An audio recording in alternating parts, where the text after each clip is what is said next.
नमस्कार दोस्तों, मैं डॉक्टर सुप्रियो दत्ता और आज इस वीडियो में आप लोगों को ये बताने वाला हूँ कि कैसे मेरा एक पेशेंट का जिनका उम्र है 58 इयर्स, उनका इरेक्टाइल डिस्फंक्शन की समस्या को कैसे ठीक किया जा चुका है होम्योपैथिक ट्रीटमेंट की मदद से, और वो भी सिर्फ 3 से 4 महीने का अंदर ही।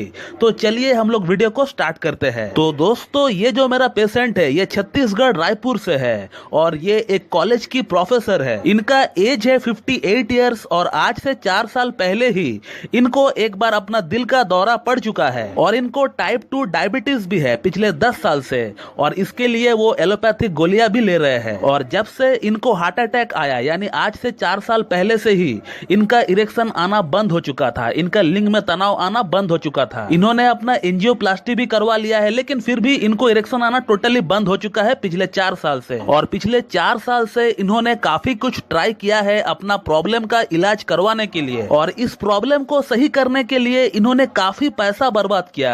एलोपैथिक ट्रीटमेंट लिया, आयुर्वेदिक लिया, होम्योपैथिक लिया, सब कुछ उन्होंने ट्राई कर चुका है, लेकिन फिर भी इनका जो प्रॉब्लम है उसमें कुछ खास फर्क नहीं आया है, क्योंकि इनको सेक्स की बहुत ज्यादा मांग थी। प्रैक्टिकली वो हर दिन सेक्स किया करते थे हार्ट अटैक आने से पहले। तो इसका मतलब डिजायर में कोई कमी नहीं थी, विल पावर में कोई कमी नहीं थी। अगर किसी चीज का कमी थी तो वो है फिजिकल वीकनेस, यानी शारीरिक कमजोरी, जो कि इनका अंदर हार्ट अटैक या फिर कह सकते हैं कि डायबिटीज डेवलप होने का कारण से ये प्रॉब्लम उनका अंदर डेवलप हुआ है। और फिर मैंने इनका केस लिया और केस टेकिंग के दौरान इनका कॉन्स्टिट्यूशनल ड्रग पिक्चर कुछ खास था नहीं। ऐसा बहुत बार होता है जब हमें कॉन्स्टिट्यूशनल ड्रग पिक्चर किसी पेशेंट का मिल नहीं पाता है, तो फिर ऐसी कंडीशन में हमें पेशेंट का पैथोलॉजिकल सिम्टम्स का ऊपर बारीकी से देखना होता है, उसका जनरलिटीज के ऊपर जोर लगाना पड़ता है, मोडालिटीज के ऊपर जोर लगाना पड़ता है। इसके अलावा और कुछ सवाल होता है, लाइक पेशेंट का अंदर ये प्रॉब्लम क्यों डेवलप हुआ, कब डेवलप हुआ, कैसे डेवलप हुआ, क्या उस प्रॉब्लम का शुरू होने का कोई एलिमेंट आफ्टर है। इसके अलावा मोडालिटीज क्या है, एक्सट्रीमिटीज क्या है,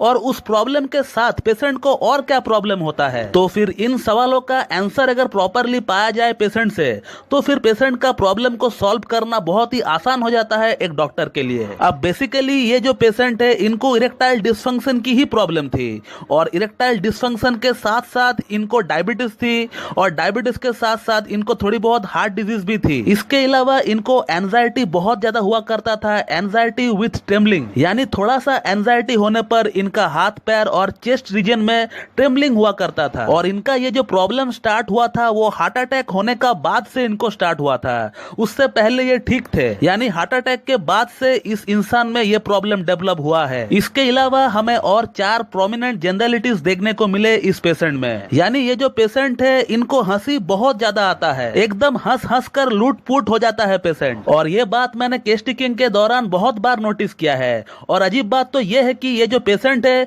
इनको खुद को भी ये बात पता है। सेकंड जो जनरलिटीज हमें पेशेंट का अंदर देखने को मिले वो ये है कि इस पेशेंट का अंदर पॉलीयूरिया की इनको शिकायत थी। पॉलीयूरिया की मतलब होता है कि डायबिटिक पेशेंट का अंदर बार बार उनको यूरिन पास आउट करने के लिए जाना पड़ता है, हर आधा आधा एक घंटा में उनको टॉयलेट के लिए जाना पड़ता है यूरिन पास आउट करने के लिए। अब इस केस में ये जो पेशेंट है ये भी एक डायबिटिक पेशेंट है, और इसके कारण से इनको भी फ्रीक्वेंट यूरिनेशन की शिकायत थी, और इनको ऐसा फील हुआ करता था जैसे कि बॉडी की वाइटल फ्लूइड्स उनका यूरिन के साथ निकल जा रहा है। और थर्ड जो पॉइंट मुझे देखने को मिला केस टेकिंग के दौरान वो ये है कि ये जो पेशेंट है ये सेक्सुअल कंप्लेंट के लिए बहुत ज्यादा वरीड थे। हालांकि हम लोग सभी अपना अपना प्रॉब्लम को लेकर बहुत ज्यादा वरीड होते हैं, लेकिन ये जो पेशेंट है ये कुछ ज्यादा ही वरीड थे। इम्पोर्टेंसी के अलावा इनका अंदर और भी बहुत सारी प्रॉब्लम्स थी, लेकिन ये जो पेशेंट है इनका अंदर उन प्रॉब्लम्स के लिए उतना ज्यादा सिवियरिटी नहीं थी, ये सिर्फ इम्पोर्टेंसी के लिए ही वरीड थे।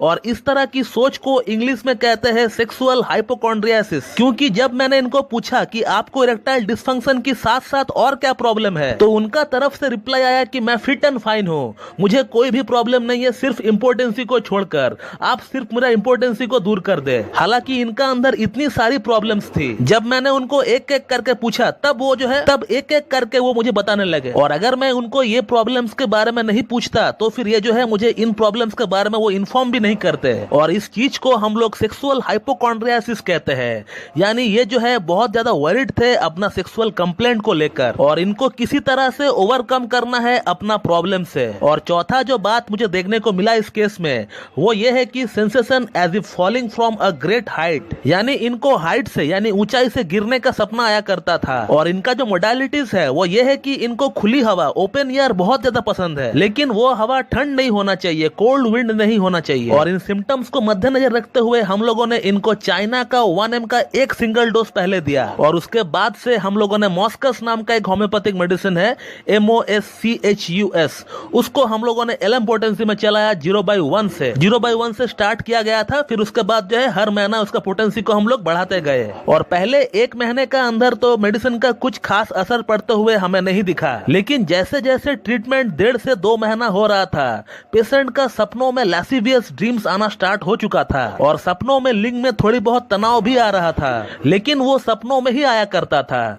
तो 2 महीने का अंत तक हम लोग ये कह सकते हैं कि हम लोगों को थोड़ी बहुत इंप्रूवमेंट इस केस में देखने को मिला है, क्योंकि मेडिसिन का असर इनका ब्रेन में होना शुरू हो चुका था, और इसीलिए इनको लैसिवियस ड्रीम्स आ रहे थे। तो ये एक अच्छा संकेत था हमारे लिए। और जैसे जैसे 15 से 20 दिन और बीत गया तो फिर इनका प्रॉब्लम में हमें बहुत अच्छा सुधार देखने को मिला। इनको बहुत अच्छा तनाव आना स्टार्ट हो चुका था, और कल ही इनका ट्रीटमेंट हमारे पास 4 महीना हो चुका था। और आप पढ़ सकते हो कि वो क्या लिखते हैं, क्योंकि कल उनका काउंसलिंग डेट था, तो वो क्या लिखते हैं मैं उसका स्क्रीनशॉट लगा देता हूँ, आप पढ़ लीजिए। और अभी इनको बहुत अच्छा अनुभव हो रहा है। इस उम्र में सेक्स ड्राइव कह लीजिए, लिबिडो कह लीजिए, या फिर ऑर्गेज्म कह लीजिए, सब कुछ परफेक्ट हो चुका है। और कल ही हम लोगों ने इनका केस को क्लोज करके इनको नोसोड दे दिया गया है। इनका फैमिली हिस्ट्री के अकॉर्डिंग, इनका खुद का पास्ट हिस्ट्री के अकॉर्डिंग जो नोसोड सबसे सुइटेबल बैठता है वो है ट्यूबरकुलिनम। तो इनको ट्यूबरकुलिनम 1M का एक सिंगल डोज कल ही दे दिया गया है, ताकि ये प्रॉब्लम इनको दोबारा जल्दी से ना आए, और अभी से कम ये जो है 10-12 साल जो है अपना लाइफ का एंजॉयमेंट वो ले सके। तो दोस्तों, जो लोग सोचते हैं कि मेरा उम्र 50 साल हो चुका है, मेरा उम्र 60 साल हो चुका है, तो क्या मैं इस उम्र में फिर से रिएक्टिव हो सकता हूँ, क्या मैं उस लायक बचा हूँ? तो मेरा मानना है कि बिल्कुल हो सकता है। इसके लिए आपका अंदर एक विल पावर होना चाहिए। तो मेरे ख्याल से इस कैटेगरी के जो लोग हैं